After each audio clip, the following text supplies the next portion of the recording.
നമസ്കാരം. തിരട്ട കുടുംബം എന്നതൊരു തമിഴ് വാക്കാണ്. മലയാളത്തിൽ ഇതിന്റെ അർത്ഥം മോഷ്ടാക്കളുടെ കുടുംബം എന്നാണ്. ഇപ്പോൾ കേരളത്തിൽ ഈ ഒരു വാക്ക് പറയുമ്പോൾ മലയാളികൾക്ക് അത് ആരെയാണ് ഉദ്ദേശിക്കുന്നതെന്ന് പ്രത്യേകം പറഞ്ഞു മനസ്സിലാക്കണമെന്ന് തോന്നുന്നില്ല. അത്രത്തോളം പരിചിതമായി. മറ്റാരെയുമല്ല, മുൻ മുഖ്യമന്ത്രി പിണറായി വിജയനും അദ്ദേഹത്തിന്റെ കുടുംബത്തെയുമാണ് രാഷ്ട്രീയ എതിരാളികൾ പരിഹസിക്കാനായി ആ വാക്ക് ഉപയോഗിക്കുന്നത്. കേരള രാഷ്ട്രീയത്തിൽ മുൻ മുഖ്യമന്ത്രിമാരുടെയും അവരുടെ കുടുംബാംഗങ്ങളുടെയും പേരിൽ പലവിധ ആരോപണങ്ങൾ മുൻപ് ഉയർന്നിട്ടുള്ളതാണെങ്കിലും കുടുംബം മുഴുവൻ ഒരു പ്രതിസ്ഥാനത്ത് നിൽക്കുന്നത് ഇതാദ്യമായിട്ടായിരിക്കും. മാസപ്പടി കേസിൽ വീണ വിജയനിൽ തുടങ്ങിയ അന്വേഷണം ഇപ്പോൾ ഭർത്താവ് മുഹമ്മദ് റിയാസിലേക്ക് എത്തിയിരിക്കുകയാണ്. അധികം വൈകാതെ അത് പിണറായി വിജയനിലേക്കും എത്തുമെന്നാണ് നിരീക്ഷകർ വിലയിരുത്തുന്നത്. മുൻപും പിണറായിക്കും കുടുംബത്തിനുമെതിരെ പലവിധ ആരോപണങ്ങൾ ഉയർന്നിരുന്നെങ്കിലും പിന്നീട് അത് കെട്ടടങ്ങുന്നതായിരുന്നു കണ്ടിരുന്നത്. എന്നാൽ 2023 പുറത്തു വന്ന മാസപ്പടി വിവാദം 3 വർഷങ്ങൾ കഴിഞ്ഞിട്ടും ആളിക്കത്തുകയാണ്. സ്വന്തം കുടുംബത്തെ രക്ഷിക്കാൻ ഏതറ്റം വരെയും പോകാൻ തയ്യാറെടുത്ത മനസ്സാണ് അയാളുടേതെന്ന ദൃശ്യം സിനിമയിലെ ഡയലോഗ് എല്ലാവർക്കും ഓർമ്മയുണ്ടാകുമല്ലോ. ഏതാണ്ട് അതുപോലെ തന്നെയാണ് പിണറായി. സ്വന്തം കുടുംബത്തെ രക്ഷിക്കാൻ ഏതറ്റം വരെയും അയാൾ പോകും. അതിനി സ്വന്തം പാർട്ടി അണികളെ കൊലയ്ക്ക് കൊടുക്കേണ്ടി വന്നാൽ പോലും. ഈയിടെ തല്ലാനിറങ്ങി ജയിലിൽ കിടക്കുന്ന സഖാക്കളുടെ അവസ്ഥയാണ് അതിനൊരു ഉദാഹരണം. വീണ വിജയൻ CPM അംഗമല്ലാതിരുന്നിട്ട് കൂടി പാർട്ടിയുടെ എല്ലാ സംവിധാനങ്ങളും പിണറായി വീണയ്ക്ക് വേണ്ടി ഉപയോഗിച്ചിട്ടുണ്ട്. പഠിക്കാൻ ശരാശരി വിദ്യാർത്ഥിയായിരുന്ന വീണ മാതാമൃതാനന്ദമായി നടത്തുന്ന കോയമ്പത്തൂരിലെ സ്വാശ്രയ കോളേജിലാണ് പഠിച്ചത്. CPMന്റെ സ്വാശ്രയ സമരം കൊടുമ്പിരി കൊള്ളുന്ന കാലത്തായിരുന്നു അതെന്നതും ഓർക്കണം. ബെർലിൻ കുഞ്ഞനന്ദൻ നായർ എഴുതിയ ഒളിക്യാമറകൾ പറയാത്തതെന്ന ആത്മകഥയിലെ ദഹിക്കാതെ പോയ ഊണെന്ന അധ്യായത്തിൽ ഇക്കാര്യം പറയുന്നുണ്ട്. കൊലിയക്കോട് കൃഷ്ണൻ നായർ മുഖേന സീറ്റ് ഉറപ്പിക്കാനുള്ള ശ്രമം വിഫലമായതോടെ AKG സെന്ററിൽ നിന്ന് ബെർലിൻ കുഞ്ഞനന്ദൻ നായർ മുഖേന ക്യാപ്റ്റൻ കൃഷ്ണൻ നായരുമായി ബന്ധപ്പെട്ടാണ് കോയമ്പത്തൂർ അമൃത കോളേജിൽ വീണയ്ക്ക് സീറ്റ് ഉറപ്പിച്ചത്. 2000 ജൂലൈയിലായിരുന്നു ആ സംഭവം. ഇതിനായി പിണറായിയും കുടുംബവും നേരിട്ടാണ് കോയമ്പത്തൂരിലെത്തിയത്. വൻ ബിസിനസ്സുകാരനും വ്യവസായിയുമായ വരദരാജനാണ് പിണറായിക്ക് എല്ലാ സൗകര്യങ്ങളും ഒരുക്കിക്കൊടുത്തതെന്ന് ബെർലിൻ ചൂണ്ടിക്കാട്ടിയിരുന്നു. പഠനത്തിന് ശേഷം ദീർഘകാലം പ്രമുഖ വ്യവസായി രവി പിള്ളയുടെ കമ്പനിയിലാണ് വീണ ജോലി ചെയ്തിരുന്നത്. ഇത് അക്കാദമിക് കഴിവിന്റെ പുറത്താണോ അതോ പിണറായിയുടെ സ്വാധീനം കൊണ്ടാണോ എന്നതിനും ഉത്തരമില്ല. ഇതാണ് മകളുടെ കഥയെങ്കിൽ മകൻ വിവേക് കിരണിന്റെ കാര്യത്തിലും സമാനമായ അവസ്ഥയാണ്. പിണറായിയുടെ മകൻ വിവേക് കിരണിന് ബർമിംഗ്ഹാം യൂണിവേഴ്സിറ്റിയിൽ പഠിക്കാൻ പോയ സമയത്തുണ്ടായ വിവാദത്തിന് ഇന്നും കൃത്യമായ മറുപടി നൽകാൻ പിണറായിക്ക് കഴിഞ്ഞിട്ടില്ല. ഇംഗ്ലണ്ടിലെ ബർമിംഗ്ഹാം സർവകലാശാലയിൽ ബിസിനസ് മാനേജ്മെന്റ് പഠിക്കാൻ ലക്ഷങ്ങൾ ചെലവിട്ട് പോകാനുള്ള പണം വിവേകിന് എവിടെ നിന്ന് കിട്ടി എന്നത് CPM വിമതരും VS പക്ഷവും അന്ന് ആയുധമാക്കിയിരുന്നു. 2001 മുതൽ 2006 വരെയുള്ള VS അച്യുതാനന്ദൻ സർക്കാരിന്റെ സമയത്താണ് ഇത് വലിയ വിവാദമാകുന്നത്. അന്ന് പിണറായി വിജയൻ പാർട്ടി സെക്രട്ടറി ആയിരുന്നു. അന്ന് പിണറായി പക്ഷത്തെ പ്രധാന വക്താവായ അന്നത്തെ സഹകരണ മന്ത്രി G സുധാകരനും എഴുത്തുകാരൻ T പത്മനാഭനും മിടുക്കനായതുകൊണ്ടാണ് വിവേകിന് അഡ്മിഷൻ കിട്ടിയതെന്ന് പറഞ്ഞിരുന്നു. പക്ഷേ ഇത് തെറ്റാണെന്ന് പറയുന്ന രേഖകൾ വൈകാതെ പുറത്തു വന്നു. VSന്റെ പരോക്ഷ പിന്തുണയോടെ തുടങ്ങിയ CPM വിമതരുടെ മാസികയായ ജനശക്തിയാണ് ഈ വിവരങ്ങൾ പുറത്തുവിട്ടത്. വിവേക് ഡിഗ്രി പാസ്സായത് 3rd ക്ലാസ്സിലാണ്. 2ാം വർഷത്തിൽ അക്കൗണ്ടൻസിക്ക് 100-ൽ കിട്ടിയത് 17 മാർക്കാണ്. ഇംപ്രൂവ്മെന്റ് എഴുതിയപ്പോൾ 6 മാർക്ക് കൂടി 23 തിരുവനന്തപുരം മാർ ഇവാനീസ് കോളേജിലാണ് വിവേക് പ്രീ ഡിഗ്രി പഠിച്ചത്. ജയിച്ചത് 2ാം ക്ലാസ്സിൽ. ഇതേ കോളേജിൽ തന്നെയാണ് വിവേക് ഡിഗ്രിക്കും പഠിച്ചത്. പ്രീ ഡിഗ്രിക്ക് 1ാം ഗ്രൂപ്പും ഡിഗ്രിക്ക് BCom ആയിരുന്നു പഠിച്ചത്. ഡിഗ്രി നേടിയ ശേഷം വിവേക് പഠിച്ചത് കളമശ്ശേരി SCMS കോളേജിലായിരുന്നു. GPC നായരുടെ ഉടമസ്ഥതയിലുള്ളതാണ് ഈ കോളേജ്. ബിസിനസ് മാനേജ്മെന്റിൽ ബിരുദാനന്തര ബിരുദത്തിനാണ് വിവേക് ഈ കോളേജ് പ്രവേശനം നേടിയതെന്നായിരുന്നു ജനശക്തി വാർത്തയിൽ പറഞ്ഞിരുന്നത്.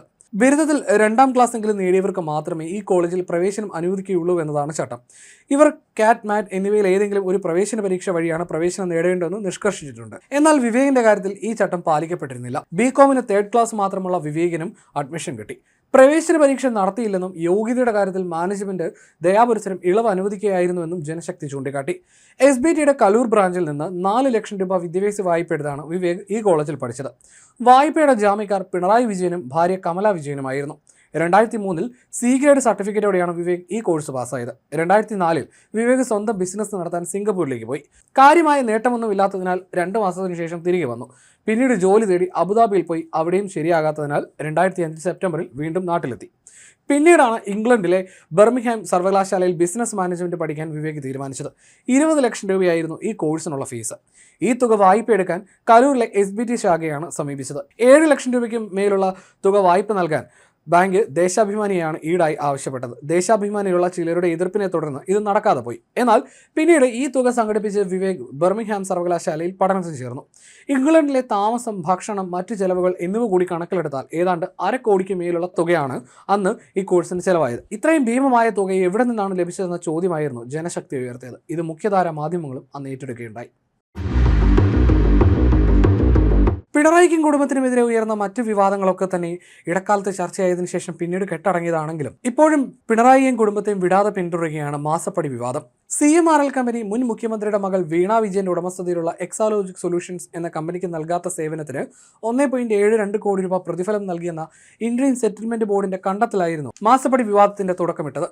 2023 ഓഗസ്റ്റ് മാസത്തിൽ ഈ വിഷയം മലയാള മനോരമ ദിനപത്രമാണ് പുറത്തു കൊണ്ടുവരുന്നത്. ഈ വാർത്ത രാഷ്ട്രീയ കേരളത്തിൽ വലിയ കൊടുങ്കാറ്റഴിച്ചുവിടുകയായിരുന്നു. അതിന്റെ അലയൊലികളാണ് ഇന്നും ആഞ്ഞടിക്കുന്നത്. 2024 പിണറായി മുഖ്യമന്ത്രിയായിരുന്നപ്പോൾ ആരോപണങ്ങൾ വ്യാജമാണെന്നും മകൾ ബിസിനസ് തുടങ്ങിയത് ഭാര്യയുടെ പെൻഷൻ തുക ഉപയോഗിച്ചാണെന്നുമായിരുന്നു വിശദീകരണം. എന്നാൽ പിണറായിയുടെ ആ വിശദീകരണം പരിശോധിക്കുമ്പോൾ അതിൽ ഒരുപാട് നുണകളുണ്ടെന്ന് പിന്നീട് വ്യക്തമാകുന്നുണ്ട്. 2019 ശമ്പളവും പെൻഷനും അവസാനമായി പരിഷ്കരിച്ചത്. അതനുസരിച്ച് 25 വർഷം സർവീസുള്ള സ്കൂൾ ടീച്ചർക്ക് പരമാവധി 47 ലക്ഷം രൂപയായിരിക്കും പെൻഷൻ ആനുകൂല്യമായി ലഭിക്കുക. മുഖ്യമന്ത്രിയുടെ ഭാര്യ അന്ന് വിരമിച്ചിട്ട് ഏകദേശം 15 വർഷത്തോളമായിരുന്നു. അന്നത്തെ പെൻഷൻ ചട്ടങ്ങൾ പ്രകാരം 15 വർഷം മുമ്പ് വിരമിച്ച സ്കൂൾ ടീച്ചറിന് പരമാവധി പെൻഷൻ ആനുകൂല്യമായി ലഭിക്കുക 25 ലക്ഷം രൂപയാണ്. 7 അക്കൗണ്ടുകളായി 20 ലക്ഷം രൂപയുടെ ഫിക്സഡ് ഡെപ്പോസിറ്റും 9 ലക്ഷം രൂപയുടെ വിവിധ നിക്ഷേപങ്ങളും കമലയുടെ പേരിലുണ്ടെന്ന് പിണറായി വിജയൻ തെരഞ്ഞെടുപ്പ് കമ്മീഷന് സമർപ്പിച്ച രേഖയിലും വ്യക്തമാക്കുന്നുണ്ട്. ഭാര്യയുടെ പെൻഷൻ കൊണ്ടാണ് മകൾ കമ്പനി തുടങ്ങിയതെന്ന പിണറായിയുടെ വാദം അസത്യമാണെന്ന് ഈ കണക്കുകളിൽ നിന്ന് തന്നെ വ്യക്തമാണ്. വീണയുടെ വസതിയിൽ നിന്ന് പിടിച്ചെടുത്ത കയ്യെഴുത്ത് കണക്കുകൾ അടങ്ങിയ ഡയറി കിട്ടിയതോടെയാണ് ഇപ്പോൾ മാസപ്പടി കേസിൽ അന്വേഷണം നിർണായക ഘട്ടത്തിലേക്ക് കടന്നിരിക്കുന്നത്. ഇതിൽ സൂചിപ്പിച്ചിരിക്കുന്ന വിവരങ്ങൾ പ്രകാരം 85 ലക്ഷം രൂപയോളം ദുബായിലേക്ക് അയച്ചതായി കണ്ടെത്തിയിട്ടുണ്ട്. ഈ പണം കൃത്യമായി ഏത് ഹവാല ചാനൽ വഴിയാണ് കൈമാറിയതെന്നും ഏത് വ്യക്തിക്കാണ് വിദേശത്ത് ലഭിച്ചതെന്നും കണ്ടെത്താനാണ് ED ഇപ്പോൾ ശ്രമിക്കുന്നത്. വിവിധ വ്യക്തികളുടെ പേരുകൾ, കൈകാര്യം ചെയ്ത തുക, ദുബായിലേക്ക് കൈമാറിയ പണം തുടങ്ങിയ വിവരങ്ങളാണ് ഡയറിയിൽ ഉണ്ടായിരുന്നത്. UAE ദിർഹത്തിലും ഇന്ത്യൻ രൂപയിലുമുള്ള കണക്കുകളാണ് രേഖപ്പെടുത്തിയിരുന്നത്. ഇത് പ്രകാരം ദുബായിലേക്ക് കൈമാറിയത് ഏകദേശം 85 ലക്ഷം രൂപയ്ക്ക് തുല്യമായ 3.49 ലക്ഷം ദിർഹമാണ്. ഡയറിയിൽ രേഖപ്പെടുത്തിയിരിക്കുന്നത് 20.05 കോടിയുടെ കണക്കുകളാണ്. ദുബായ് കേന്ദ്രീകരിച്ചുള്ള സാമ്പത്തിക ഇടപാടുകളിലേക്കും ED അന്വേഷണം വ്യാപിപ്പിച്ചിട്ടുണ്ട്. വിദേശത്തേക്ക് പണം കടത്തിയതിനു പുറമെ അന്വേഷണ സംഘത്തിന്റെ കണ്ണ് വെട്ടിച്ച് ആശയവിനിമയം നടത്താൻ വീണ വ്യാജ സിം കാർഡ് ഉപയോഗിച്ചു എന്ന കണ്ടെത്തലും ഇതിനിടയിൽ പുറത്തു വന്നിട്ടുണ്ട്. ഇത് കേസിന്റെ ഗൗരവം വർദ്ധിപ്പിക്കുകയാണ്. മറ്റൊരാളുടെ പേരിലെടുത്ത സിം കാർഡ് ഉപയോഗിച്ച് ഇന്റർനെറ്റ് കോളുകൾ വഴിയാണ് വീണ സന്ദേശങ്ങൾ കൈമാറിയെന്ന് ED വ്യക്തമാക്കുന്നു. സാമ്പത്തിക ക്രമക്കേടുകൾ മറച്ചുവെക്കാനും തെളിവുകൾ നശിപ്പിക്കാനുമാണോ ഈ രീതി ഉപയോഗിച്ചതെന്നാണ് കേന്ദ്ര ഏജൻസി പരിശോധിക്കുന്നത്. ലഭിച്ച പുതിയ തെളിവുകളുടെയും സിം ഉടമയായ നന്ദുലാൽ ഉൾപ്പെടെയുള്ളവരുടെ മൊഴികളുടെയും അടിസ്ഥാനത്തിൽ വീണ വിജയനെ വീണ്ടും ചോദ്യം ചെയ്യാൻ ED തീരുമാനിച്ചിരിക്കുകയാണ്. ഇതിനായി അടുത്ത ആഴ്ച തന്നെ വീണയ്ക്ക് നോട്ടീസ് നൽകും. സാമ്പത്തിക തട്ടിപ്പുകളും ഹവാല ഇടപാടുകളും കൂടുതൽ വ്യക്തമാകുന്നതോടെ കേസ് മുൻ മുഖ്യമന്ത്രിയുടെ കുടുംബത്തിന് വലിയ നിയമപരവും രാഷ്ട്രീയമായ തിരിച്ചടിയാകാനാണ് സാധ്യത. അന്വേഷണം പുരോഗമിക്കവേ വീണയ്ക്ക് പങ്കാളിത്തമുള്ള രണ്ടാമത്തെ സ്ഥാപനമായ ലേക്കർ ഇന്ത്യ കോർപ്പ് എന്ന കമ്പനിയിലും അടിമുടി ദുരൂഹത നിറയുകയാണ്. കോഴിക്കോട് കേന്ദ്രീകരിച്ച് 2023 പ്രവർത്തനം ആരംഭിച്ച ഈ പങ്കാളിത്ത സ്ഥാപനത്തിന്റെ പ്രവർത്തന രീതികളും സാമ്പത്തിക ഇടപാടുകളും ദുരൂഹമാണെന്ന് വ്യക്തമാക്കുന്ന വിവരങ്ങളാണ് പുറത്തു വരുന്നത്. 2 പേർ മാത്രം പങ്കാളികളായിട്ടുള്ള ഈ പാർട്ട്ണർഷിപ്പ് സ്ഥാപനത്തിൽ വീണ തന്നെയാണ് പ്രധാന അധികാരങ്ങളുള്ള മാനേജിംഗ് പാർട്ണർ. സ്ഥാപനത്തിന്റെ ബാങ്ക് അക്കൗണ്ടുകൾ കൈകാര്യം ചെയ്യുക, സർക്കാരിലേക്ക് റിട്ടേൺ ഫയൽ ചെയ്യുക, ഔദ്യോഗിക കരാറുകളിലും രേഖകളിലും ഒപ്പിടുക തുടങ്ങിയ പൂർണ്ണ ചുമതലകളുള്ള ഓതറൈസ്ഡ് സിഗ്നേറ്ററിയായി പ്രവർത്തിക്കുന്നതും വീണ തന്നെയാണ്. കോഴിക്കോട് സ്വദേശിയായ അനീസ് കോടമ്പിയത്ത് അറക്കലാണ് സ്ഥാപനത്തിലെ മറ്റൊരു പങ്കാളി. ഇയാൾക്ക് തുല്യ പങ്കാളിത്തമുള്ള ഉടമസ്ഥാവകാശം ഉണ്ടെങ്കിലും രേഖകൾ പ്രകാരം സ്ഥാപനത്തിന്റെ സർവ്വ അധികാരങ്ങളും വീണയുടെ കൈകളിലാണ് കേന്ദ്രീകരിച്ചിരിക്കുന്നത്. നിയമപരമായ എല്ലാ ഭരണനിർവഹണ അധികാരങ്ങളും വീണയ്ക്കുള്ളപ്പോൾ മറ്റു പങ്കാളിയുടെ പങ്ക് ഏത് രീതിയിലാണെന്നതും ഒരു ചോദ്യമാണ്. എന്നാൽ ഔദ്യോഗിക രേഖകളിൽ കാണിച്ചിരിക്കുന്ന മേൽവിലാസത്തിൽ പരിശോധന നടത്തിയ അന്വേഷണ സംഘത്തിനും മാധ്യമങ്ങൾക്ക് ലഭിച്ചത് ഞെട്ടിക്കുന്ന വിവരങ്ങൾ മാത്രമാണ്. കോഴിക്കോട് പന്തീരങ്കാവ് പൂളേങ്കര അങ്ങാടിയിലെ ബൈത്തുൽ മുബാറക് ബിൽഡിംഗ് എന്ന കെട്ടിടത്തിന്റെ 1ാം നിലയിലുള്ള ഒരു മുറിയിലാണ് കമ്പനിയുടെ വിലാസം നൽകിയിരിക്കുന്നത്. എന്നാൽ അവിടെ കൃത്യമായി പ്രവർത്തിക്കുന്ന ഒരു ഓഫീസോ ജീവനക്കാരോ ഉള്ളതിന്റെ യാതൊരു ലക്ഷണവുമില്ല. കെട്ടിടത്തിന്റെ 1ാം നിലയിലെ ഒരു അടഞ്ഞ മുറിയിൽ ചുമരിൽ ലേക്കർ ഇന്ത്യ കോർപ്പറേഷൻ എന്നും GST നമ്പറും കടലാസിൽ പ്രിന്റ് ചെയ്ത് പതിപ്പിച്ചിട്ടുണ്ട് എന്നതൊഴിച്ചാൽ മറ്റു ബോർഡുകളോ ഓഫീസിന്റെ യാതൊരു ലക്ഷണങ്ങളോ അവിടെയില്ല. കോഴിക്കോടുള്ള ഒരു ഡോക്ടറാണ് മെഡിക്കൽ ഉപകരണങ്ങൾ കൈകാര്യം ചെയ്യുന്ന കമ്പനിയാണെന്ന് പറഞ്ഞ് ഈ മുറി വാടകയ്ക്ക് എടുത്തിരുന്നത്. കൃത്യമായി വാടക നൽകുന്നുണ്ട് എന്നതൊഴിച്ചാൽ സ്ഥാപനം തുടങ്ങിയ അന്ന് മുതൽ കടലാസിലെ ഈ പേര് മാത്രമാണ് അവിടെയുള്ളത്. തുറന്നു പ്രവർത്തിക്കുന്ന ഓഫീസോ ജീവനക്കാരോ ഇല്ലാതെ അടച്ചിട്ട മുറിയിൽ മേൽവിലാസത്തിൽ കടലാസിൽ മാത്രം പ്രവർത്തിക്കുന്ന ഈ സ്ഥാപനം ലക്ഷണമൊത്ത ഒരു ഷെൽ കമ്പനിയാണോ എന്ന സംശയമാണ് ഇപ്പോൾ ബലപ്പെടുന്നത്. ഇടയ്ക്ക് ചിലർ വന്നുപോയതല്ലാതെ മറ്റ് വ്യാവസായിക ഇടപാടുകളോ പ്രവർത്തനങ്ങളോ കണ്ടിട്ടില്ല എന്ന് സമീപത്തുള്ള വ്യാപാരികളും നാട്ടുകാരും സാക്ഷ്യപ്പെടുത്തുന്നു. അതേസമയം ഭൗതികമായി യാതൊരു പ്രവർത്തനവും നടക്കാത്ത ഓഫീസാണെങ്കിലും GST വകുപ്പിലെ കണക്കുകൾ പ്രകാരം സ്ഥാപനത്തിൽ കൃത്യമായ നടപടികൾ നടക്കുന്നുണ്ട്. കഴിഞ്ഞ ജൂലൈ മാസം വരെയുള്ള റിട്ടേണുകൾ കൃത്യമായി സമർപ്പിച്ചിട്ടുണ്ട്. കൂടാതെ ഈ സ്ഥാപനവുമായി ബന്ധപ്പെട്ട വിവരങ്ങളൊന്നും രജിസ്ട്രാർ ഓഫ് കമ്പനീസിൽ ലഭ്യമല്ല എന്നത് ദുരൂഹതയുടെ ആഴം വർദ്ധിപ്പിക്കുകയാണ്. അടുത്തിടെ നടന്ന പൊതുതെരഞ്ഞെടുപ്പിൽ ബേപ്പൂർ മണ്ഡലത്തിൽ നിന്ന് മത്സരിച്ച വീണയുടെ ഭർത്താവും മുൻ മന്ത്രിയുമായ PM മുഹമ്മദ് റിയാസ് സമർപ്പിച്ച തിരഞ്ഞെടുപ്പ് സത്യവാങ്മൂലത്തിലും ലേക്കർ ഇന്ത്യയെക്കുറിച്ച് പരാമർശമുണ്ട്. ഭാര്യയുടെ വിവിധ കമ്പനികളിലെ നിക്ഷേപം വെളിപ്പെടുത്തേണ്ട ഭാഗത്ത് ലേക്കർ ഇന്ത്യയിൽ വീണയ്ക്ക് 10.9 ലക്ഷം രൂപയുടെ നിക്ഷേപവും ആസ്തിയും ഉണ്ടെന്നാണ് റിയാസ് വ്യക്തമാക്കിയിരുന്നത്. CMRL എക്സാലോജി കേസിൽ ED അന്വേഷണം ഊർജിതമാക്കിയതോടെയാണ് ലേക്കർ ഇന്ത്യയെക്കുറിച്ചുള്ള വിവരങ്ങൾ പുറത്തുവരുന്നത്. അന്വേഷണത്തിന്റെ ഭാഗമായി ലേക്കർ ഇന്ത്യയുടെ ബാങ്ക് അക്കൗണ്ടുകളിൽ ഉണ്ടായിരുന്ന 15,57,414 രൂപ കഴിഞ്ഞ മാസം ED പൂർണ്ണമായി മരവിപ്പിച്ചിരുന്നു. ഈ നടപടിയോടെയാണ് വീണയുടെ ഉടമസ്ഥതയിലുള്ള രണ്ടാമത്തെ കമ്പനിയെക്കുറിച്ചുള്ള വിവരങ്ങൾ പൊതുസമൂഹത്തിന് മുന്നിലെത്തിയത്.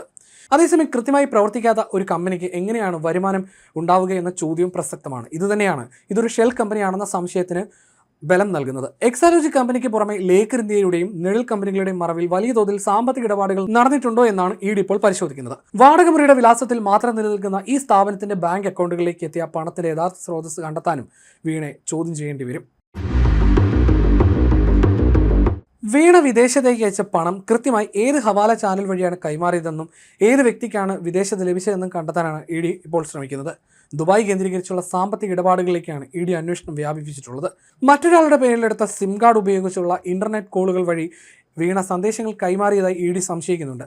സാമ്പത്തിക ക്രമക്കേടുകൾ മറച്ചുവെക്കാനും തെളിവുകൾ നശിപ്പിക്കാനുമാണോ ഈ രീതി ഉപയോഗിച്ചതെന്നും കേന്ദ്ര ഏജൻസി പരിശോധിക്കുകയാണ്. വീണ ഉപയോഗിച്ച വ്യാജ സിം കാർഡിന്റെ യഥാർത്ഥ ഉടമയെ അന്വേഷണ സംഘം ഇതിനോടകം തിരിച്ചറിഞ്ഞിട്ടുണ്ട്. കോഴിക്കോട് DYFI നേതാവും ഡെസ്റ്റിനേഷൻ മാനേജറുമായ നന്ദുലാലിന്റെ പേരിലാണ് ഈ സിം കാർഡ് എടുത്തിരിക്കുന്നത്. 2024 മുതൽ നന്ദുലാലിന്റെ പേരിലുള്ള ഈ സിം കാർഡ് വീണ തുടർച്ചയായി ഉപയോഗിച്ചു വരികയായിരുന്നുവെന്നാണ് ED പരിശോധനയിൽ തെളിഞ്ഞത്. നന്ദുലാലിന്റെ പേരിലെടുത്ത സിം കാർഡ് നേരിട്ട് മൊബൈൽ ഫോണിൽ ഇടുന്നതിന് പകരം വൈഫൈ റൂട്ടിലാണ് ഉപയോഗിച്ചിരുന്നത്.